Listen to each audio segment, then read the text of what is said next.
Meus amados, como vocês sabem, eu não entro marcado, eu não marco. Eu já expliquei para vocês, se Deus me tocar, eu entro. Se Deus não me tocar, eu não entro. Eu faço questão de dizer isso, eu não faço lives para mim ser popular, ou para ser conhecido, ou para arrastar gente, ou para ganhar dinheiro no TikTok, não.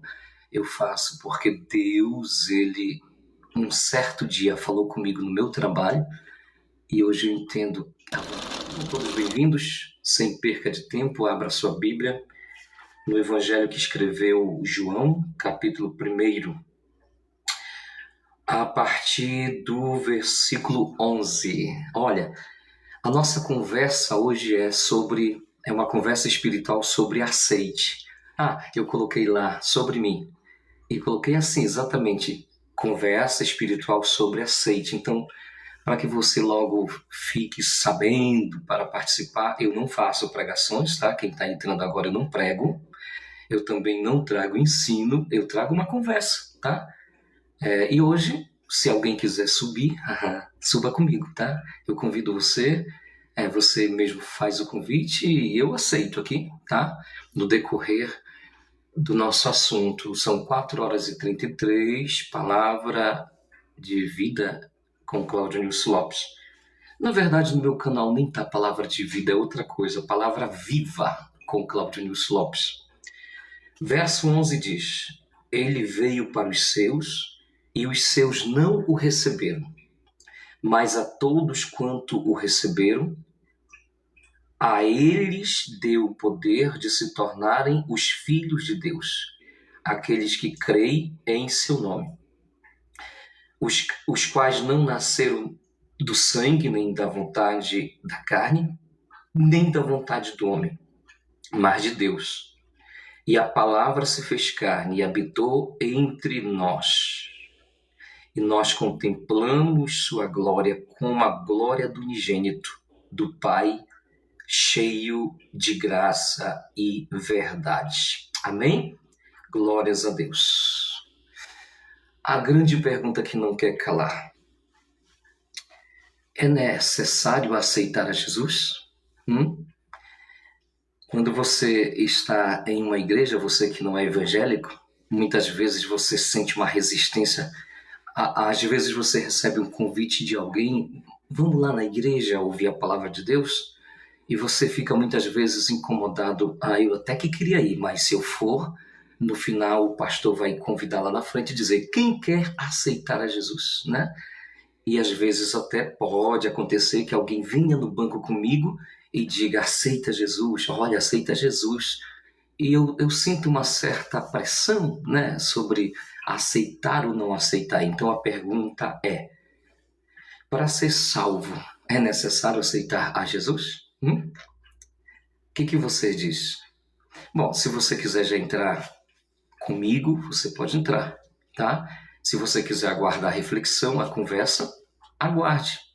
E depois você entra, coloque a sua pergunta. Eu não sou muito lá de entrar lá, mas coloque que depois eu prometo que quando acabar a live, essas lives são sempre postadas no meu canal no YouTube, tá bom? Eu salvo, às vezes eu edito, às vezes não, e coloco no canal do YouTube. Meus amados, o texto responde, né? Aceitar a Jesus. Essa palavra, eu não gosto dessa expressão, aceitar a Jesus. Ela não está errada. Quando o pastor ele diz: você quer aceitar a Jesus como seu Senhor, primeiro, seu Senhor, e seu único e suficiente Salvador da sua vida, ela não está mal aplicada, mas eu não gosto. Ela tem uma força assim de impacto que não é o que a Bíblia ensina. Olha o que a Bíblia ensina, vamos lá? Eu vou direto logo hoje, tá? Versículo 11. Ele veio para os seus e os seus não o receberam. Ele veio para os seus. Quem era ele? Jesus, tá? Então, vamos trocar? Jesus veio para os seus. Quem eram os seus? Os judeus. Jesus veio para os judeus, ok? E os seus, ou seja, e os judeus, não o receberão. A palavra aplicada biblicamente correta é receba a Jesus. Você recebe a Jesus como seu Senhor e único suficiente Salvador da sua vida? Qual é o privilégio disso? O texto segue no verso 12 dizendo: mas a todos quantos o receberam. Agora, esse todos aqui inclui não só judeus, mas também como gentios, tá? Gente, inclui ímpios. Eu quero chamar a sua atenção para duas formas bíblicas de tratar a alma, tá? Como Deus vê a alma. Como é que Deus vê a alma? Existe os justos e o ímpio, tá? Existe a criatura e existe os filhos de Deus.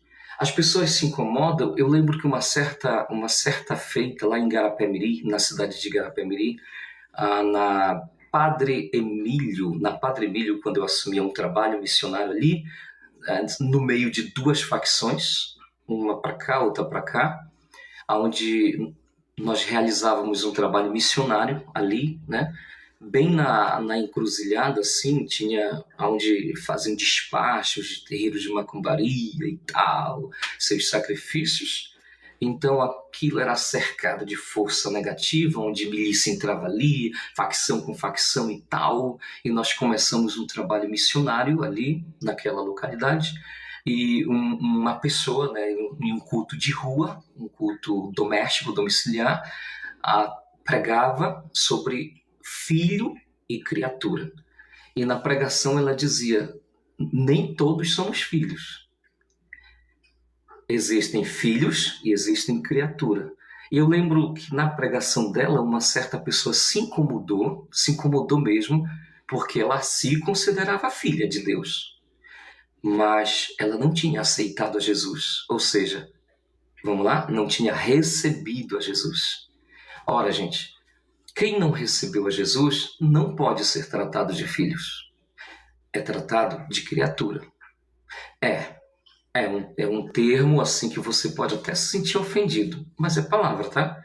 Eu estou citando palavra. Olha, presta atenção.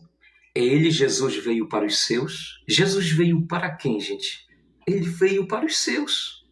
Ele veio para os judeus. Ele veio para Israel.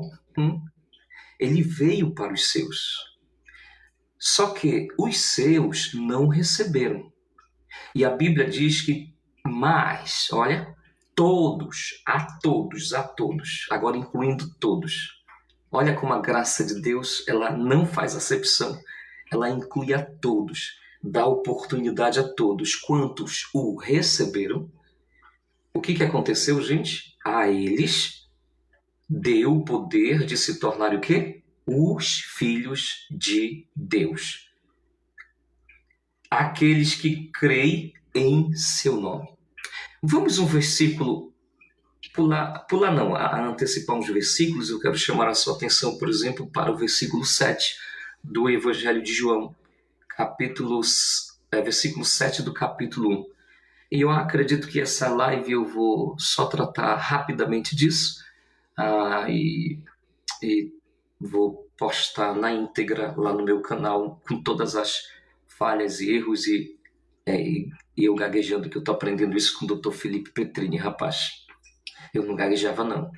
Dr. Felipe Petrini fala tanto rápido. Doutor, o senhor está aí, doutor? Olha, se o senhor tivesse aí, eu ia ali subir para a gente falar juntos. Hoje o assunto é espiritual. Verso 7, olha, presta atenção. Oh, glória. Aliás, verso 9. Aquele era a verdadeira luz. Quem é aquele? Jesus. Então eu posso trocar aquele pela palavra Jesus. Jesus era a verdadeira luz, que ilumina todo homem que vem ao mundo. Lindo isso. Eu sempre digo que quando a gente lê a palavra de Deus, a gente precisa prestar atenção para interpretar corretamente a palavra de Deus. É claro, gente, a exegese, a hermenêutica e tal, são ferramentas teológicas para que você possa, porque possa te ajudar a interpretar. Só que a Bíblia diz, meus amados, que não necessitais que ninguém vos ensine as Sagradas Escrituras, porque há o Espírito Santo que ensina. Pergunte a ele. Pergunte ao Espírito Santo. Deixa eu te falar um segredo bem aqui. O Espírito Santo é o maior teólogo que já existiu de eternidade em eternidade. Quando Jesus deixou o Espírito Santo, os discípulos, lá em João, o capítulo 14, ele disse assim: não se turbe o vosso coração, não se perturbe, ou seja, ele disse assim, não se oprima na sua alma. Ele diz, não fique oprimido, entristecido, como alguém que não tem pai, alguém que não tem uma pessoa que se importe, que cuide. É necessário que eu vá para o meu pai. Eu vou subir, ele estava dizendo. Ele já estava anunciando no capítulo 14, eu vou para o pai. Mas é necessário que eu vá para que eu possa preparar moradas. Para que quando eu voltar, aleluia, Jesus está voltando. Quando eu voltar, vou levar todos vocês para que onde eu esteja, vocês também estejam comigo para sempre. Aleluia. Oh, glória. Não, isso é forte. Oh, Jesus. Esses dias agora eu estava com piripaque no coração de novo, como eu amanheci hoje. Aí eu acordei e disse, Jesus, eu estou feliz. Eu estou feliz com o que o Senhor está fazendo na minha vida, materializando as tuas promessas. Da forma como o Senhor prometeu, mas a minha visão não via isso. Eu confesso para os irmãos que eu não via, eu já testemunhei isso. Quer ouvir? Vá lá no canal Palavra Viva com Cláudio Nilson Lopes e você vai encontrar 3 vídeos postados de 3 reflexões, 3 conversas que eu faço no TikTok e posto lá, tá? Então, se eu ficar repetindo sempre... Mas o que eu quero dizer Jesus é tão bom que ele materializou, ele me tirou do lamaçal da tristeza. Eu estava no meu quarto, né? E aqui eu vou citar o nome de uma pessoa, aliás, não vou citar o nome dessa pessoa, não. Eu vou citar o nome dessa pessoa no 2º volume do meu livro, Quando Tudo Se Perde, Deus Restaura. Deus já me deu o tema. Mas calma, vai ser escrito agora... Está sendo escrito, mas não vai ser publicado agora até que Deus complete a restauração que me prometeu. E eu não sei o que ele vai fazer, eu só sei que ele está materializando e eu estou feliz. Eu acordo todo dia. Ele materializou quando disse que ia me dar o livro Quando Tudo Se Perde, o Chamado Permanece, e está publicado na Wiclap. Ele materializou quando ele disse que esse livro, quando alguém lesse, entrasse em contato com ele, ia se identificar, ia testemunhar uma mudança de forma, de mentalidade sobre tudo, a sua relação com Deus, o entendimento sobre o que é religião, porque o livro não é sobre religião, ele é sobre revelação. E é interessante que as pessoas estão testemunhando a revelação do Espírito Santo na vida delas, no testemunho delas. Por exemplo, ontem eu recebi, meus amados, um convite especial, um pedido, um convite especial do meu supervisor, o Dr. Felipe Petrini de Paula, que eu tive o privilégio de ouvir um pouco do seu testemunho ontem. Eu disse, nossa... E ele disse assim, a minha esposa diz, escreve um livro, a gente falando de livro. Eu disse, por que o senhor não escreve um livro? Vai impactar muitas vidas. O livro ele serve para que as pessoas possam ler o Senhor, a sua história, o seu testemunho. Ele disse, eu confesso que eu até que quero mais o meu tempo. Aí ele disse assim, o senhor escreveria um livro para mim? Uau! Eu não estou falando nada mais, nada menos que o meu supervisor do Tribunal Arbitral de Justiça, gente, Dr. Felipe Petrini de Paula. Ele é mil e uma utilidade, psicanalista, mediador e árbitro do tribunal, ele é assistente, ele é o meu assistente dentro dos meus processos, e uma hora ele é assistente, outra hora ele é meu chefe, meu supervisor, outra hora ele é mentor, outra hora ele é assessor. Às vezes eu digo para ele, com quem eu estou falando agora? É com o meu assistente ou eu estou falando com o meu supervisor? Ele disse, acalma, o nosso assunto hoje é espiritual. E o nosso assunto hoje não tinha nada a ver ontem com processos. A gente passou conversando espiritual sobre livros e ele me deu a honra de escrever o livro dele. E eu disse, eu escrevo o seu livro. Eu escrevo o seu livro. Eu vou ter a maior honra porque os livros falam a nossa história. Irmãos, essa materialização, eu estava dizendo, eu estou falando só o que eu sinto. Eu estava dizendo ontem, alguém chamou, olha, se cuide. Eu disse, eu estou me cuidando e tal. Mas se Jesus quiser me preparar agora, tudo isso que eu conquistei, que ainda eu sei que Deus tem mais para mim, para os meus filhos, Deus tem mais, vai ficar. Porque se Ele quiser me levar hoje, eu quero ir. Não se turbe o vosso coração. Creiam em Deus. Creiam em Deus. Creiam também em mim, Jesus disse. Essa relação de fé, crê em Deus, crê em mim. O que é a obra de Deus, né? A obra de Deus, ela não é feita de atividades, construir 50 templos, ter 3.000 almas, fazer 25 campanhas por mês e no final apresentar o relatório para o pastor do campo e dizer, eu estou fazendo a obra de Deus. Não é só isso, é muito mais. A obra de Deus é espiritual.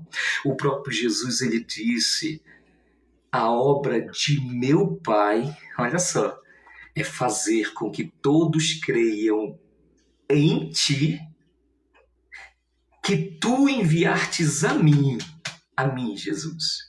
Por que Jesus ele diz, creiam em Deus? Porque a obra dele é levar você a crer em Deus.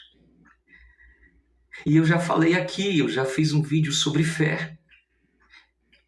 Eu falei sobre fé secular, eu falei sobre fé natural e eu falei sobre fé sobrenatural, que é essa fé que Jesus está falando, a fé sobrenatural que nos leva a colocar a nossa vida no controle total de Deus. Para falar desse tipo de fé, eu citei um testemunho, ele me disse o nome dele ali no posto de saúde, venha cá, pastor, venha cá, me diga o seu nome. Ele me disse, minha memória é curta, eu esqueci. Eu disse, muito obrigado por aquela pregação e por aquele testemunho lá na Assembleia de Deus. Eu peguei aquele testemunho e coloquei numa live. O senhor me dá os direitos autorais. Ele disse, pregue. Ele falava do testemunho dele em relação ao filho, quando ele chegava em casa e o filho subia uma altura assim e dizia, pai, eu vou pular. E quando mal ele esperava, ele pulava. E o pai agarrava com muita confiança. Toda vez que ele chegava em casa, ele fazia isso. Um certo dia, a filha dele foi tentar. Ele disse que tem um casal, a filha foi tentar. E a filha, ela foi... O pai chegou, o menino subiu e já estava pronto para pular. E quem estava embaixo? A irmã. E ela disse assim, pula, fulano. Ele, papai. Entendeu?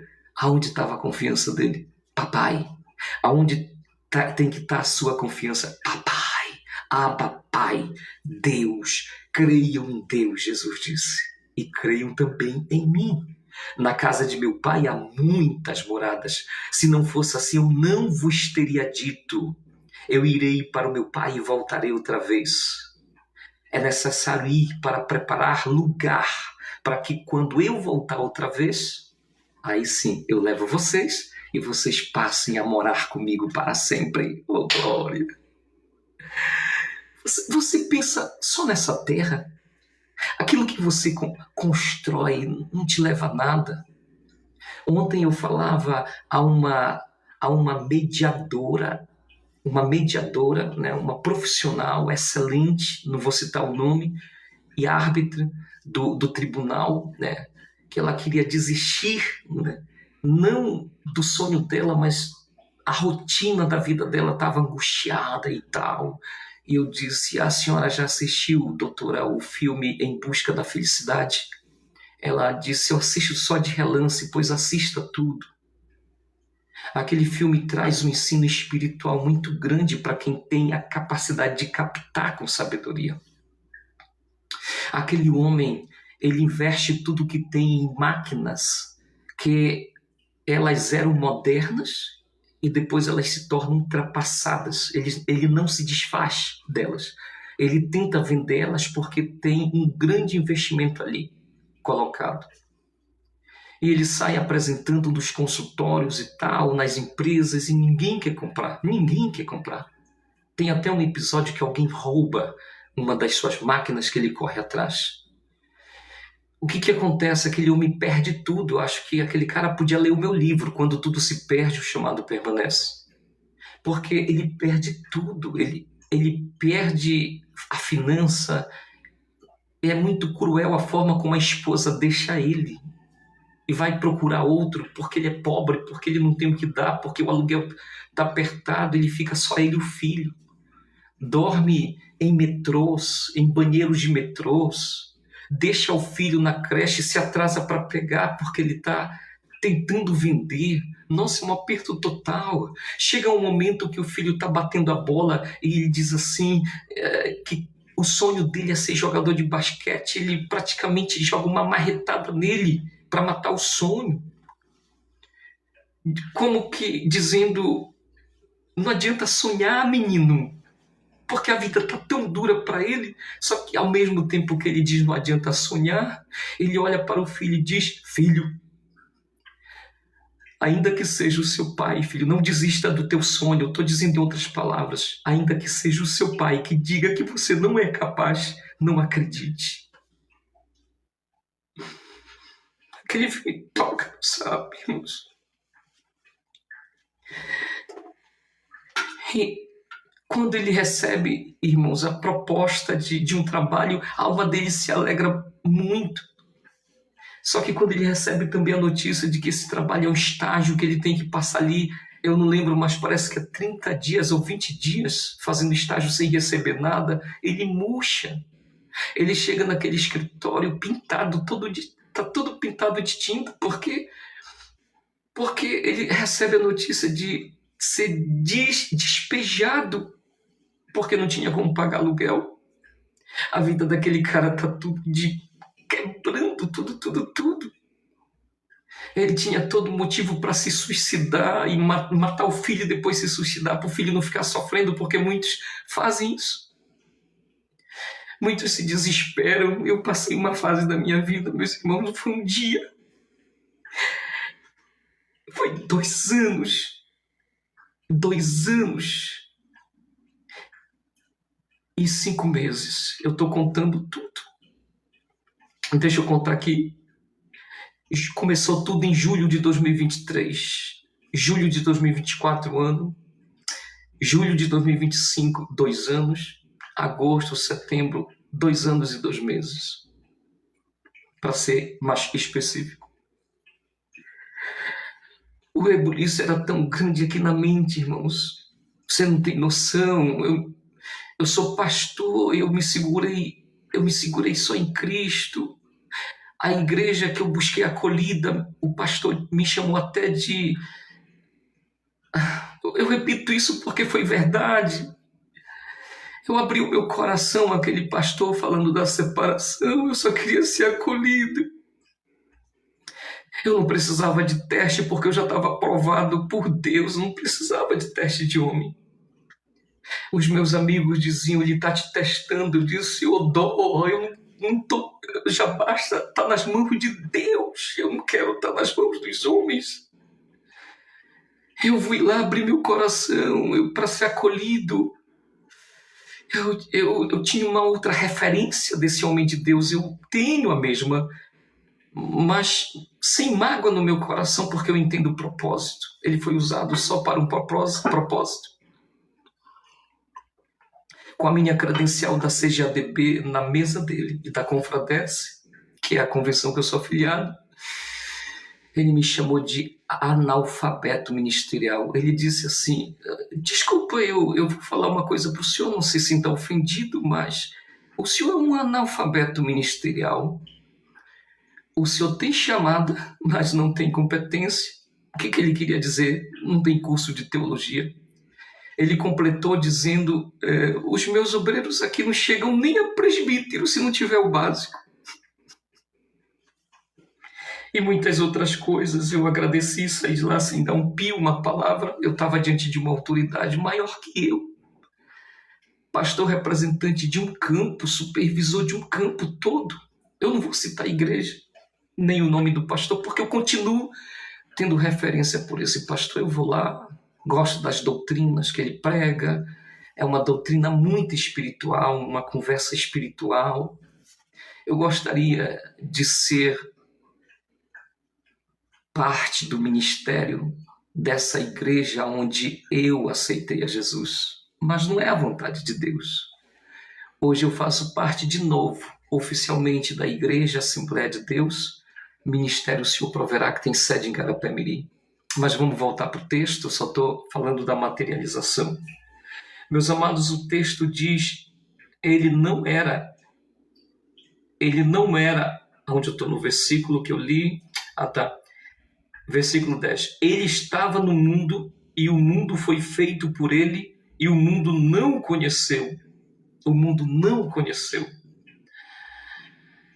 Aí vem, ele veio para os seus e os seus o receberam, mas a todos quantos o receberam, a eles deu o poder de se acharem ou de se tornarem os filhos de Deus. A saber, aqueles que creem em seu nome.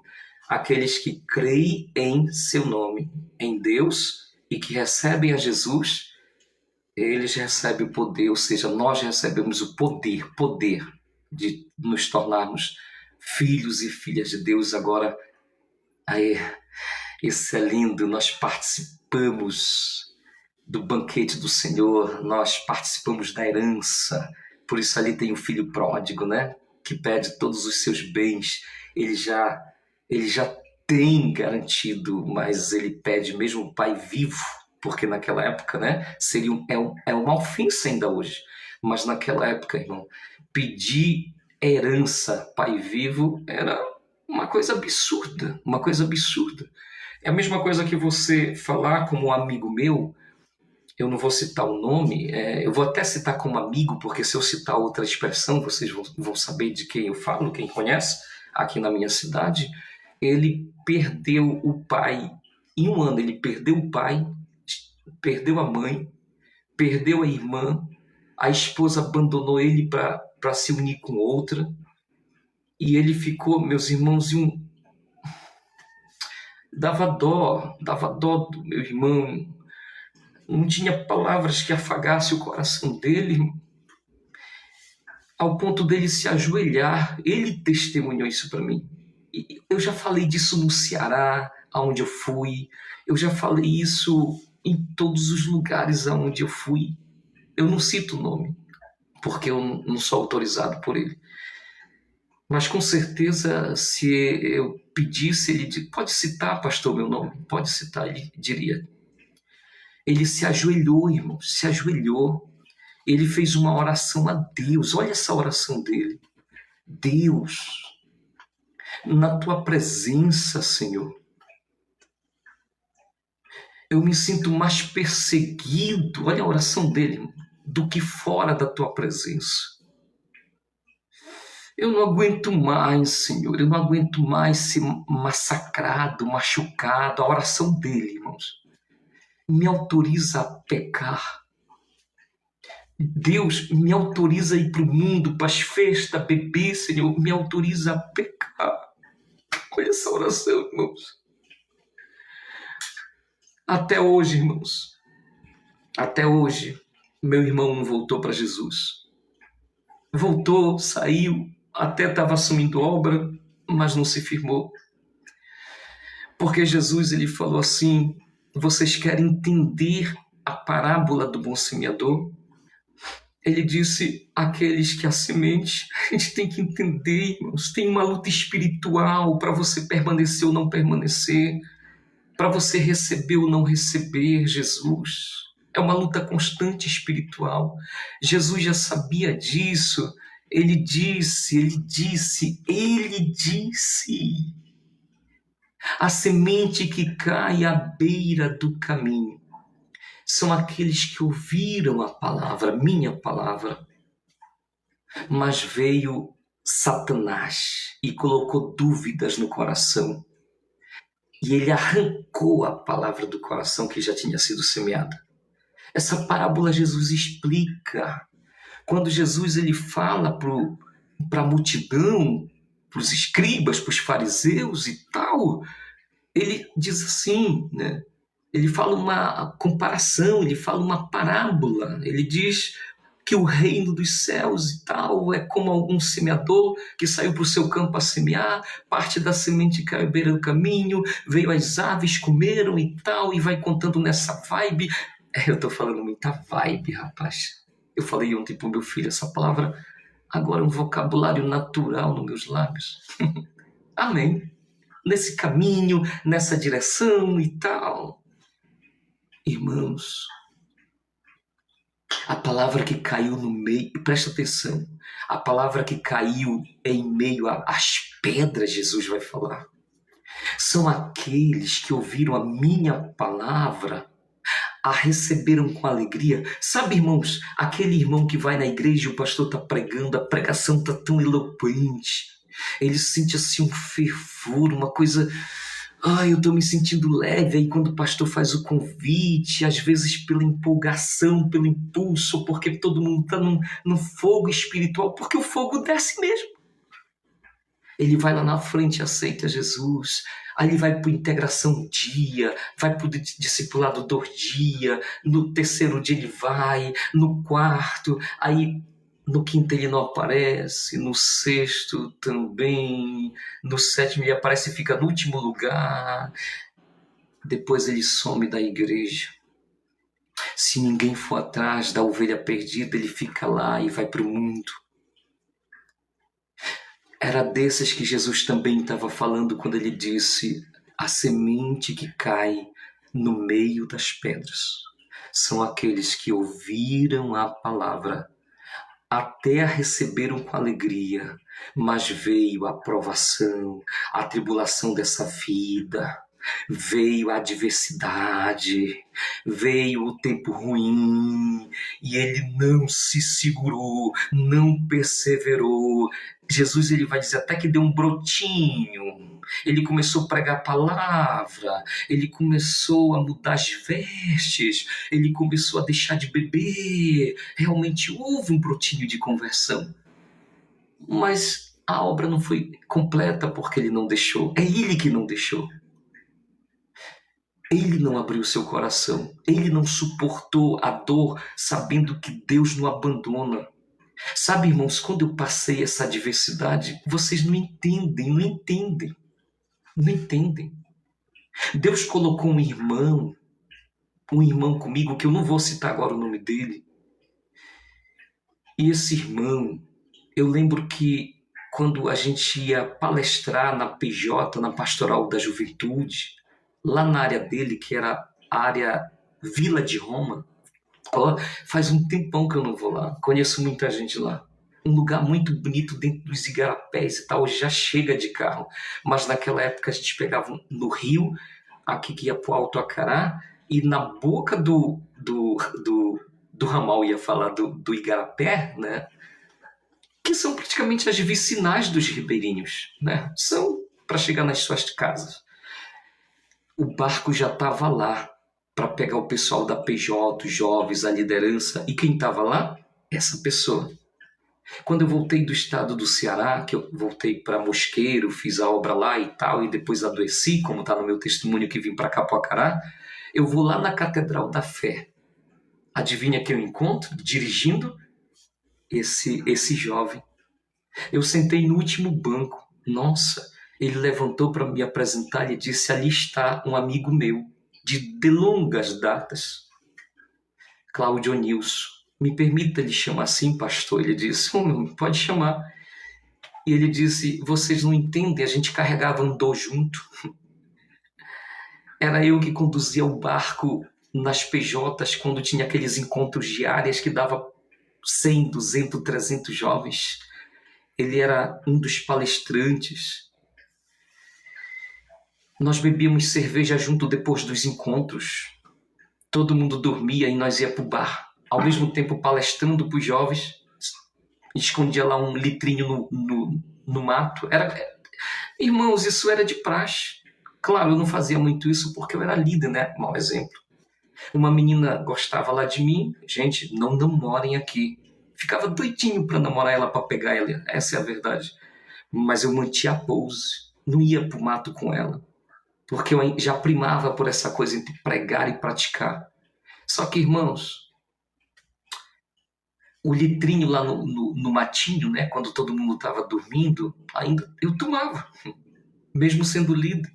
Então, o que ele estava testemunhando? Ele estava testemunhando isso, que a gente até realizava bons encontros, mas incentivava os jovens a não praticar a palavra, porque eles nos viam, às vezes nos flagravam bebendo na beira dos igarapés. Para nós era normal. Mas isso não é bíblico. Isso não é bíblico, tá? Não dá para misturar fé com o mundo. A Bíblia diz... Meu Deus, eu já estou noutro rumo, né? Eu já estou noutro rumo. Mas a Bíblia diz que aquele que faz amigo do mundo não pode ser amigo de Deus. Ou vice-versa, aquele que se faz amigo de Deus não pode ser amigo do mundo. Só tem um caminho, Jesus. Eu sou o caminho, a verdade e a vida. Não dá para misturar, gente, não dá. Não dá para você dizer que é crente, eu sou crente, aqui eu prego a palavra, mas eu gostei da esposa daquele cidadão, ela está dando mole para mim, eu vou pegar ela na cama lá no motel. Não dá, irmãos, não dá. Não dá para misturar, Deus vê tudo.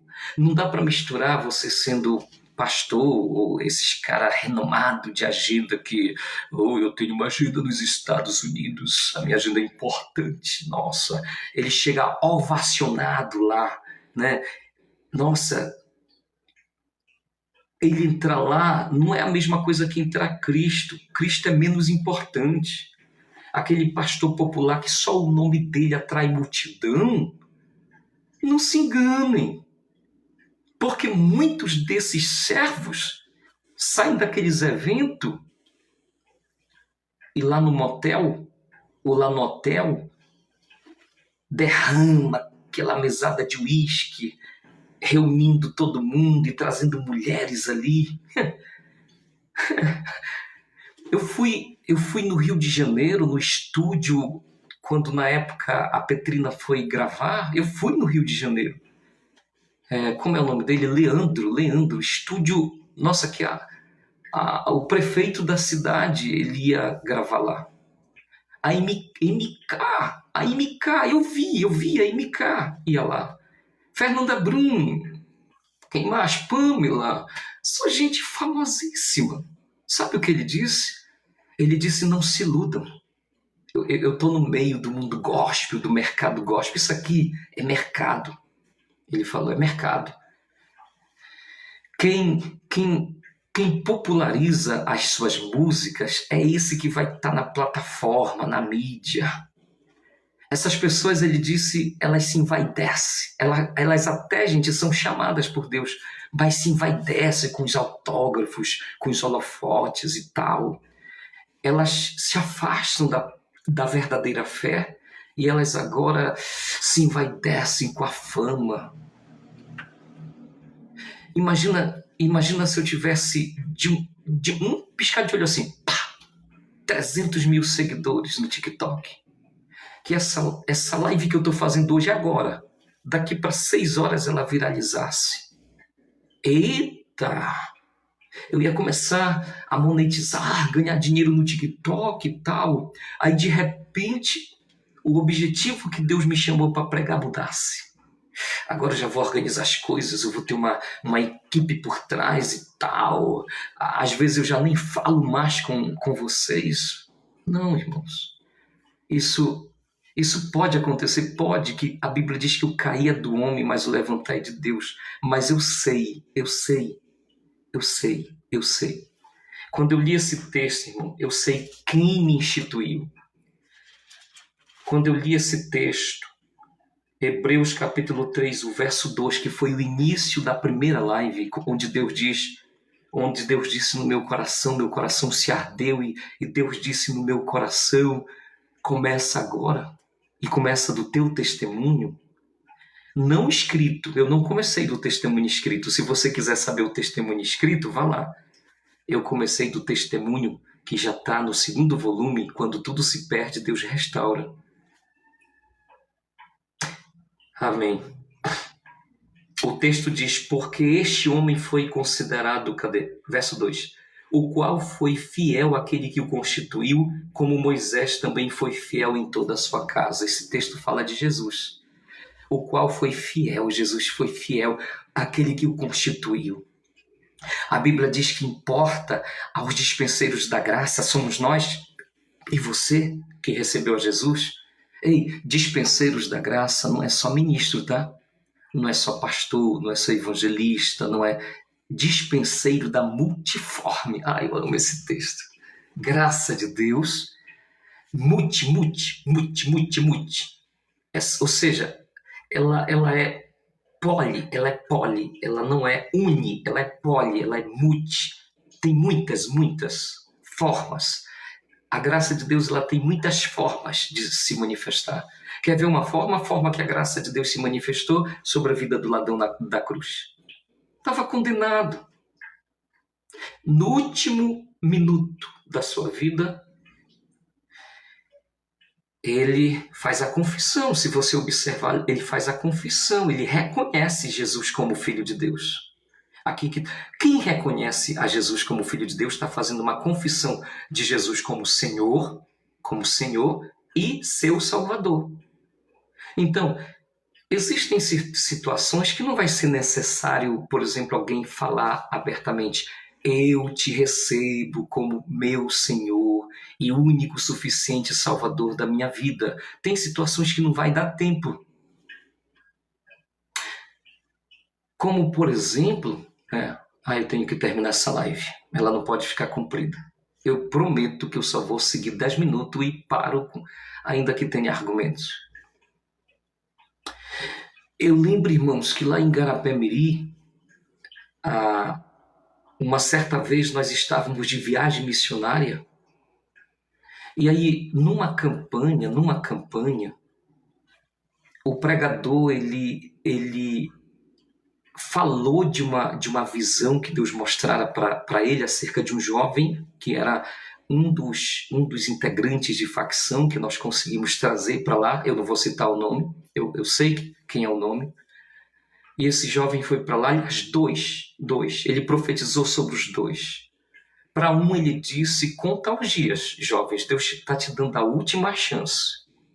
Só para vocês terem noção, essa pessoa era um dos mais temíveis criminosos de Igarapé-Miri. Eu estou citando Igarapé-Miri, não vou citar o nome, mas eu não tenho medo de citar. Esse jovem batia massa comigo, eu pregava para ele, ele chorava, e ele dizia assim, pastor, eu sei que eu tenho que entregar a minha vida para Jesus, mas eu só vou fazer isso quando eu fazer algo que eu tenho que fazer. Eu disse, o que está no teu coração é vingança, né? Tu pretende matar uma pessoa, né? Pastor, ele tirou a vida do meu irmão. Depois disso, olha só a cabeça, eu entrego a minha vida para Jesus. Eu disse, pois, infelizmente, esse ódio vai te consumir e nesse ódio tu vais morrer. Eu pregava, irmãos, é meu papel. Eu reunia 30, 40 jovens do lado de lá. Esse daqui era do lado daqui, esse que batia massa. Mas eu ia do lado de lá e reunia 30 jovens. E eu ficava na porta da boca de fumo e eu pregava lá para eles. Eu dizia, olha, eu não tenho nenhum interesse de denunciar ou entregar nenhum de vocês. Eu vou ficar aqui na porta. Se vier alguma milícia, eu sou o primeiro a morrer junto com vocês. Eu ficava bem na porta. A rua passava que eu ficava bem na porta. Eu dizia, se aqui entrar milícia, porque entrava milícia, a facção daqui e tal, era um risco total para todo mundo. Ali, se não acontecesse uma morte ou duas toda semana, era pouco, só naquela rua. E eu ficava na porta, pregava e dizia, o meu interesse é que vocês me recebam como pastor de vocês para pregar o evangelho que eu acredito que transforma. Agora, eu não quero saber o que vocês fizeram. Eu quero saber quem vai receber a palavra, se arrepender e passar para Jesus. Eu vou terminar, eu nem vou puxar mais a Bíblia, eu vou terminar com esses 2 testemunhos. E eu pregava lá, irmãos. E aí quando vinha um carro estranho, um carro de polícia, eu dizia até na linguagem deles, vaza, vaza, vaza, vaza. E ficava lá, irmãos. Às vezes eu ficava com meu filho pequeno no colo. Às vezes eu deixava em casa, mas como a Petrina estava em agendas, eu levava ele no colo. Quem mora nessa rua me conhece. Quando aquele jovem, né, o primeiro, ele foi assassinado, ele estava com uma manga na mão e uma enxada, ele estava limpando a casa que a mãe dele me cedeu para morar, para sair de trás da igreja.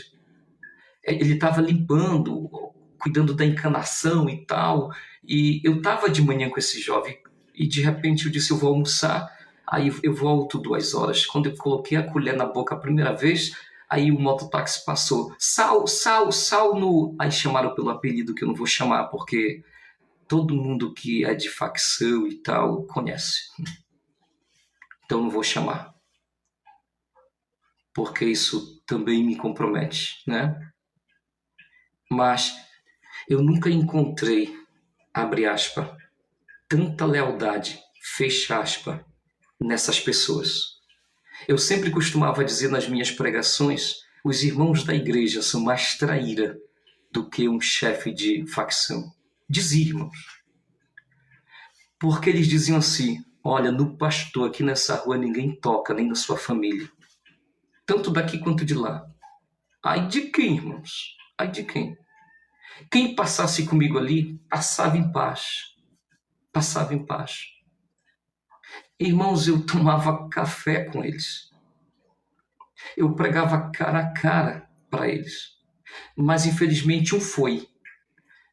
2 semanas. Não, irmãos. O pregador falou, 30 dias era a oportunidade desse. Irmãos, passou 30 dias, não passou mais 2 dias. Eu anotei.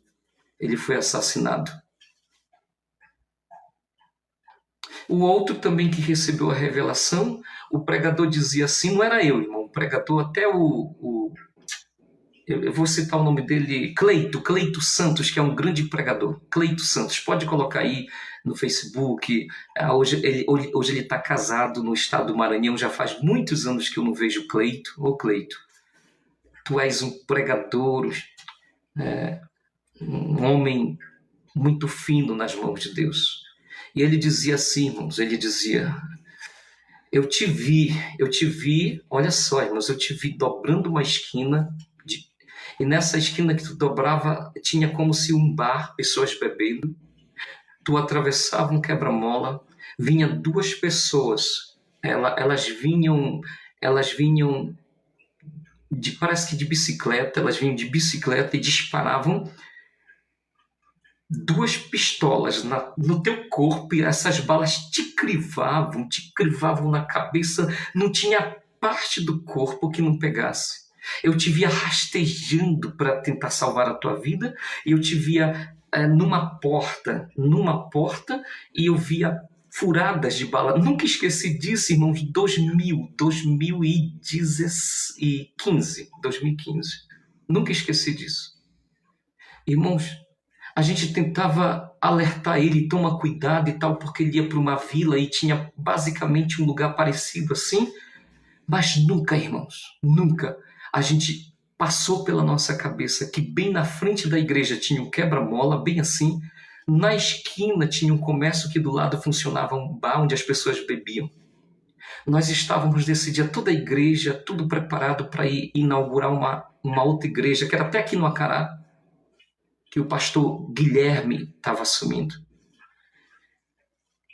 E, meus irmãos, eu estava com o Henrique no colo, ele estava pequeno, quando de repente nós escutamos bem na porta da igreja.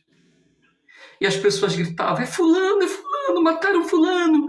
Meus amados, eu descia pelas madrugadas por ele.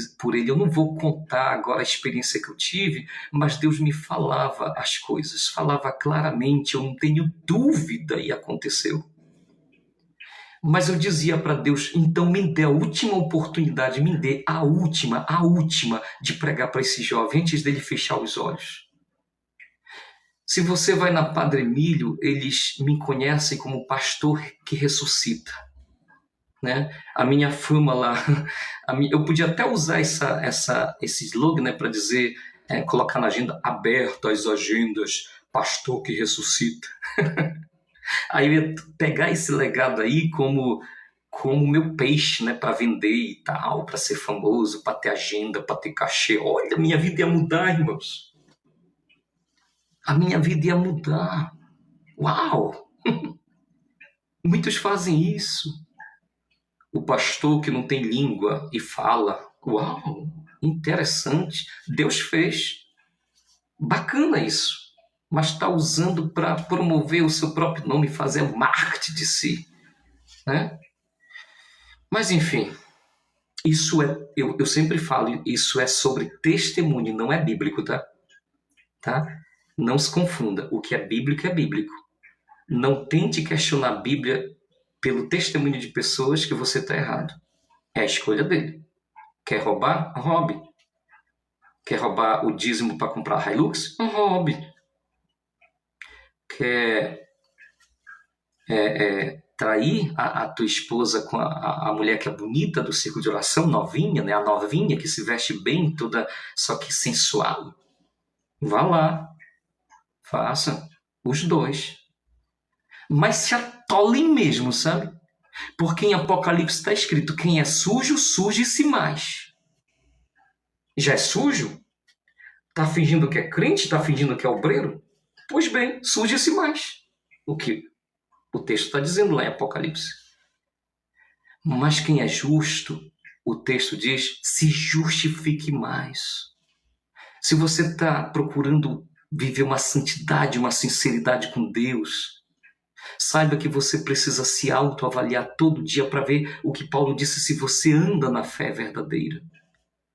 Porque toda vez que a gente, por exemplo, fofoca do irmão, tu não está na fé verdadeira, isso é normal, eu já fofoquei e fofoco.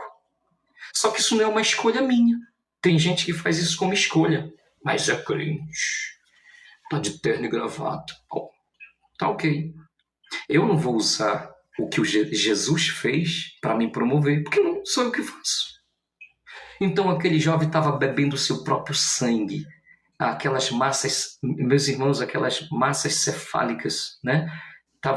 Parece farofa. Ele levou, não lembro quantos tiros, mas não foi menos que 3 na cabeça. Ele estava lá como morto. E a multidão estava ao redor. Eu cheguei lá, peguei na mão dele e disse, se afastem agora, todos, deixa ele respirar. E chame um carro agora, chame uma ambulância agora. Ele não vai morrer. E orei e disse, fulano, tu sabe que tu tem que aceitar Jesus. Eu tenho pregado para ti. Eu fui veemente. Eu tenho pregado para ti. Eu tenho pregado, cara. Aí eu amassava assim a mão dele. Aceita agora, Jesus. Aceita. Recebe Jesus, cara. Tu vai pro inferno se tu não receber. Meus irmãos, eu estava desesperado ali tentando ganhar uma alma para Deus. Irmãos, não tem outra. Se morrer sem Cristo, segue-se o juízo dali pro Hades. É bíblico, veja a parábola de... Parábola não, desculpa, não é parábola. Tem gente que diz que é parábola, não é parábola, porque o texto havia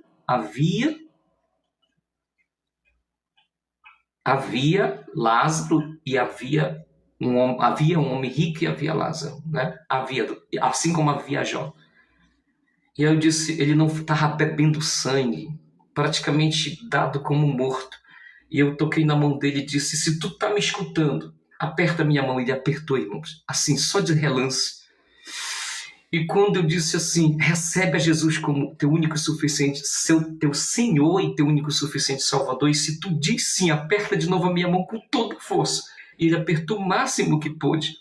E quando ele fez isso, ele jogou o sangue para fora, parece que o ar entrou nele e a ambulância já estava lá, levar para o hospital. Sabe quem é essa pessoa? Eu fui lá esses dias, passei 30 dias fazendo a obra na região de Goiabatuba com o pastor Raimundo, pastor Pedro, Marlon e a esposa dele, o dirigente. Nossa, que lugar maravilhoso, que eu comi peixe. Rapaz, esse povo aí é doido, mano. A gente tomava café e dava 11 horas, pastor, tá na mesa. Gente, nem secou a barriga. E dava 6 horas, 6h30, pastor, tá na mesa. E, gente, peixe. Nossa, tudo coisa pescada na hora, peixe, mapará branco, açaí todo dia. Irmãos, eu engordei pra lá. Culpa do Marlon, culpa deles. Eu passei 30 dias fazendo a obra. E eu procurei saber o relato dessas pessoas. O que Deus me disse em oração. Agora eu vou contar para vocês, eu vou finalizar, acho que eu ia contar outro, mas eu vou finalizar com esse testemunho. Eu ia contar daquele outro jovem. Eu ia contar de outro jovem, na verdade, mas em outra oportunidade. Eu orava a Deus antes do fato, pela madrugada, entre a revelação do pregador e o fato, eu orava assim. Olha, eu entrei pela madrugada e dizia, Jesus, eu oro por aquela pessoa, Senhor. Ó, Senhor, dá uma chance para essa pessoa. Senhor, tira ela da criminalidade. Então eu ia nessa vibe, orando e tal. Aí foi quando Deus falou. Nossa, gente, isso é forte que eu vou falar, viu? Ele nunca se converteu. Aí eu disse, sim, Senhor, ele estava na igreja esses dias. Ele tinha, por exemplo, um dia depois disso, ele tinha ido lá para frente, ele até caiu e tal. Ele não aceitou, Senhor. E Deus dizia, não. Falava, irmão. O Espírito Santo fala. É só você ouvir e saber ouvir. Quando a gente está em consagração, irmão, quando a gente está assim ligado na obra, dificilmente a gente erra a voz do Espírito. Quem ouve a voz do Espírito sabe o que eu estou falando. E ele dizia assim, eu dizia, por que, Senhor? Olha, ele estava, eu não sabia disso, ele estava no presídio. E ele fez um voto. Voto, irmão. Eclesiastes 5. Melhor que não vote do que votares e não cumprires. Porque aquele que vota e não cumpre, ele faz coisa de tolo. Voto, irmão, está lá em Eclesiastes, eu acho que é o capítulo alguma coisa 23, 28, que ele não cumprido é cobrado por Deus. Voto é cobrado. Irmãos, a Bíblia diz que a forma como você estabelecer, faça. Os judeus eram tão fiéis ao voto que a gente encontra um voto atrevido de Zaft, como é? Meu Deus, o nome do cara? Jefete, né? Jefete, uma coisa assim, se eu não estiver mencionando certo. Ele vai para a guerra e ele faz um voto que se ele vencer a guerra, a primeira pessoa que ele chegar, ele vai oferecer como oferta imolada. Uau! E a primeira pessoa que ele encontra é a filha dele. Irmãos, eu queria pegar esse texto. Nós estamos tratando o quê? É sério isso aqui, eu acho que está em tá. Irmãos, é forte isso, porque, nossa, quem é esse cara, Jefte? Eu não vou pregar sobre ele não, tá? Mas deixa eu ver se eu acho. Ele está em Crônicas. Se eu não achar, eu vou só citar, tá? Se vocês perguntarem assim, o senhor grava? Não, irmãos, o que eu estou falando aqui, eu estou lembrando e tal, mas eu não gravo, não. Por isso que eu estou procurando, senão eu não ia procurar. Mas está aqui. Tá bem por aqui, tá? É na parte final. Porque a minha Bíblia também é toda marcada. Se eu procurar na Bíblia de alguém, eu não acho. Mas na minha é bem capaz que eu ache.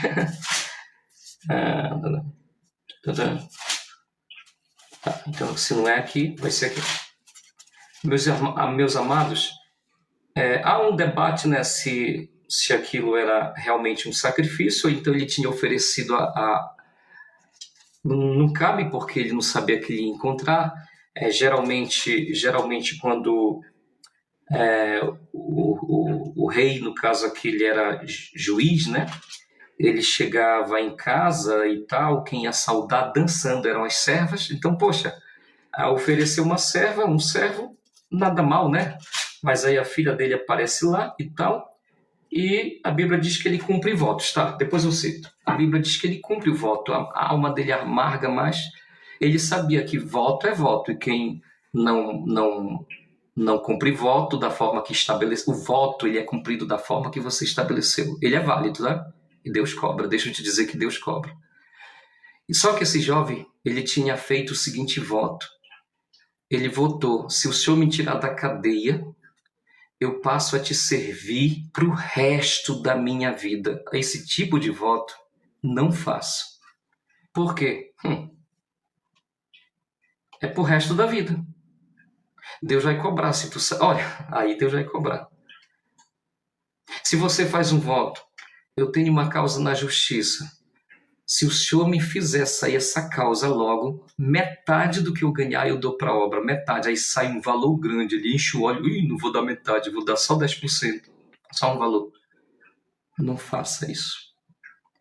Se o teu filho está doente, você diz: eu vou celebrar um culto na frente da minha casa, um culto evangelístico na frente da minha casa, se o Senhor curar o meu filho. Aí você, nesse dia chove, tá querendo chover, você celebra dentro da casa, achando que Deus vai aceitar. Tem que ser na frente da casa. A Bíblia diz que a forma que você falar, então cuidado com a forma que você for falar. Então aquele jovem, ele usou essa expressão. E o que eu interpelava? Eu acho que eu fazia que nem Moisés. E aí, Senhor? E Deus dizia: ele tem um coração de faraó. Gente, nunca esqueça essa experiência. Eu dizia assim: mas Faraó, Senhor, deixou o povo sair. Deixou porque eu amolecia, o coração endurecia. E quando o povo saiu, eu amoleci. Mas ele não se converteu. Esse jovem tem um coração de Faraó. Eu vou te mostrar que ele não vai se converter. Gente, mas me dê então se a última oportunidade. Foi aí que eu cheguei nessa parte da oração. Eu tive a última oportunidade. Ele aceitou a Jesus, passou muitos dias no hospital, saiu vivo na cadeira de roda. Só que ele é o maior dos caras da região das águas. Vocês entendem? É isso aí. Bom, irmãos, eu vou finalizar essa live. É necessário receber a Jesus. Ah, pastor, mas eu já creio em Deus. Eu sou o caminho, a verdade e a vida. Ninguém, olha, o texto, a Bíblia, Jesus ensina isso. Ninguém vai ao Pai se não for por mim. Tem que passar por Jesus. Não é por Pedro, não. Essa história de que Pedro tem a chave da porta do céu, é o porteiro. Onde que está na Bíblia isso? É bonito, irmãos, é muito bonito. O Pedro está no céu, vou ser recepcionado por Pedro. Ah, irmão, tu não sabe. Eu queria continuar essa live, eu ia causar terror na tua vida. Porque muitos não pregam sobre uma parte da soteriologia. Olha, irmãos, eu não fiz teologia. Mas não é por isso, né? Eu respondi. A única defesa que eu falei no gabinete daquele pastor foi: eu não sou analfabeto. O senhor sabe essa credencial aqui, da CJDB? Eu recebi promessa de Deus. O senhor sabe que não é qualquer um, ou por méritos próprios, ou apadrinhados, que chega a CJDB. Entrar é fácil. O pastor Erivaldo sempre disse... ele diz assim: entrar é difícil. Eu usei a palavra errada, fácil. Não é fácil.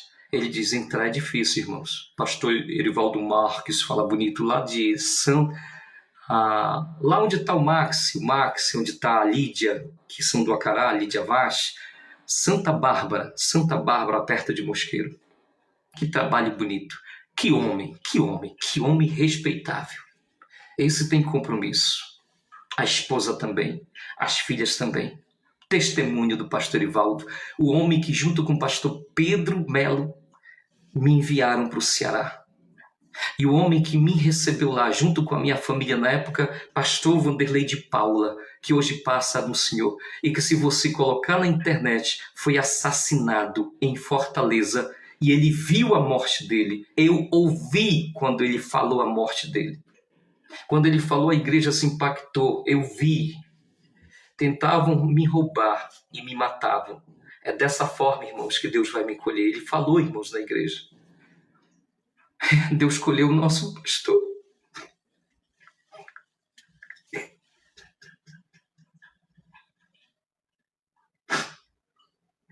Irmãos, levaram dinheiro, levaram tudo, o carro dele levaram.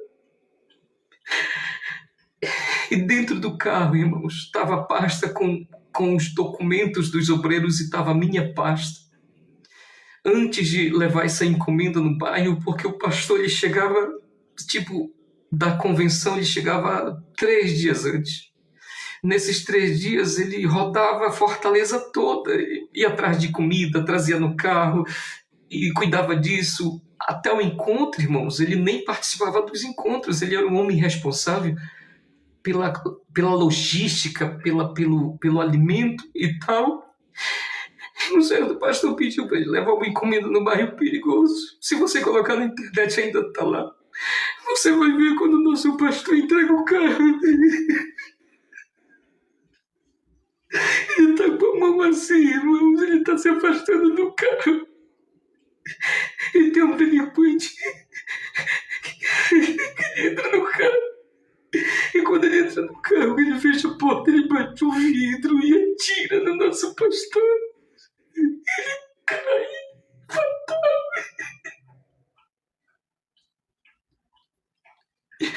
Mas ele levou, irmãos, a minha documentação na convenção. E eu recebi essa profecia em 2011 pela boca da missionária Diene Silva, que é minha mãe na fé, que mora hoje em Goiânia. Eu vou terminar aqui.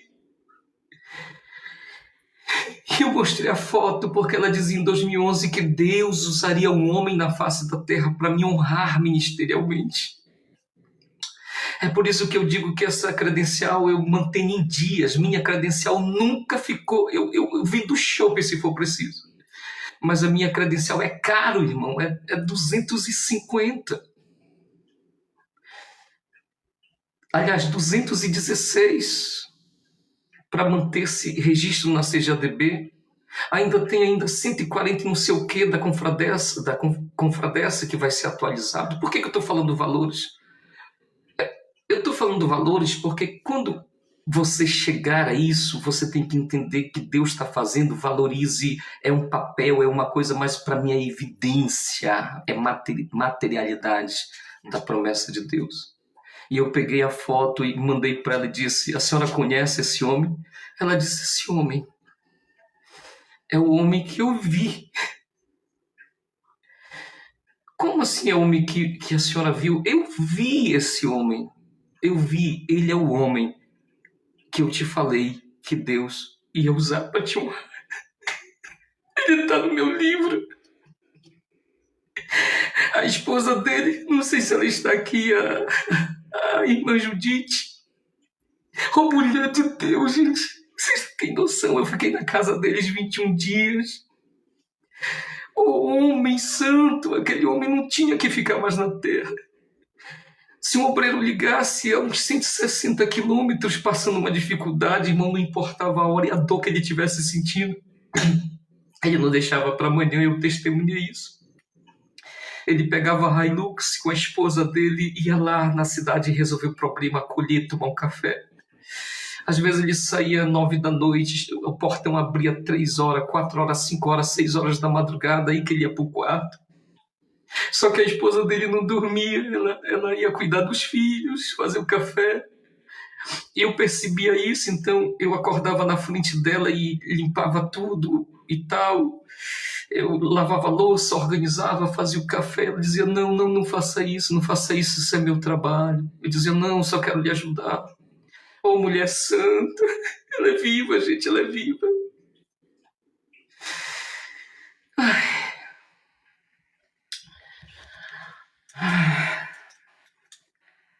Compartilhem, tá? Essa live eu vou só editar algumas coisas. E vou colocar lá no canal. Gente, eu não consigo mais. A paz do Senhor, eu vou também me preparar para o trabalho. Vai dar 6 horas. E assim, Deus seja louvado, a paz do Senhor para todos. Recebam a Jesus. Não vivam religiosidade. Se você quer entender sobre o que é religião, eu vou te explicar para finalizar. Eu fui visitar uma certa pessoa, ele me perguntou, eu costumo sempre dizer isso, por que o senhor trocou de religião? O senhor era católico, quase foi padre. Ontem eu passei, por exemplo, lá com o padre Renan, ali da igreja católica. Eu disse: Padre Renan, venha cá. Ele ficou todo assustado. Quem é o senhor? O senhor não me conhece não, né?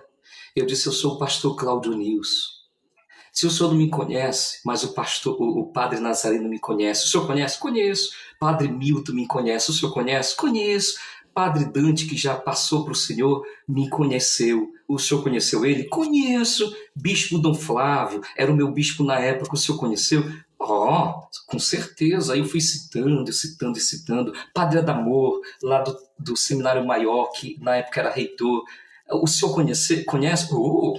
Padre diocesano se conhece. Pois é. E de que igreja o senhor é? Ele disse: eu sou da Assembleia de Deus, Ministério O Senhor Proverá, que tem sede em Garapé-Meri, e o pastor é o pastor Pedro de Souza Melo. Eu sou dessa igreja. Mas aqui é onde o senhor se congrega. Aonde eu sinto de Deus? Eu vou na Assembleia de Deus Missões da Comiadepa, eu vou ali na Igreja Assembleia de Deus Utinga, no pastor Renan, que por sinal sou muito bem acolhido. Eu vou lá na igreja do pastor Cláudio Silva, na Catedral da Fé. Eu vou aonde me chamam para pregar. Mas eu tenho uma igreja. Eu não sou desigrejado, tá? Eu não sou desigrejado. Eu vou ali com meus pais na Filadélfia e tal. Irmãos, eu não vou deixar de fazer a obra de Deus porque um pastor me chamou de analfabeto ministerial e quando eu vou na igreja dele eu fico no último banco e só sacode a cabeça olhando para mim. Eu tô nem aí pro pastor. Eu vou receber a palavra que ele prega, respeitá-lo como homem de Deus, porque se ele vier na minha direção, nossa, ele é mestre. A Bíblia diz que os que foram chamados para mestres, ele é escritor de livros. Mas pastor, o senhor é também. Que mestre coisa nenhuma eu sou. Deus me deu só a oportunidade de escrever 2 livros. E o segundo livro me compromete.